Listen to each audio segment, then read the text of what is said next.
Барлықтарыңызға сәлем, сіздермен Меруерт, каналыма қош келдіңіздер. Бүгін өте оңай әрі көп уақытты алмайтын кекс жасап көрсететін боламын. Менің каналымды қолдап, лайк басып, пікір қалдыра отырыңыздар. Кекске қажетті заттардың құрамын описанияда жазып қойдым. Ең бірінші жұмыртқа мен қантты әбден араластырып аламыз.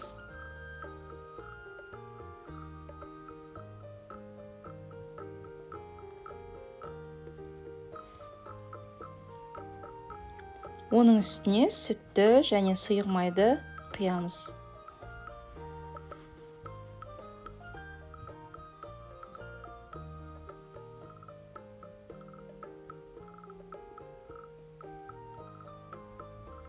Одан кейін разрыхительді ұнға араластырып, ұнды електен өткізіп, осы массамызға қосамыз.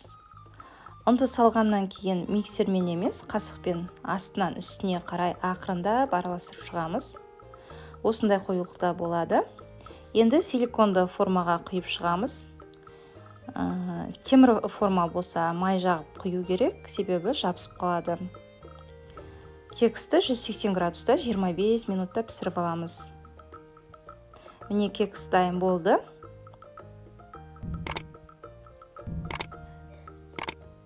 Арасын кесіп көрсететін боламын. Міне осындай өте жұмсақ.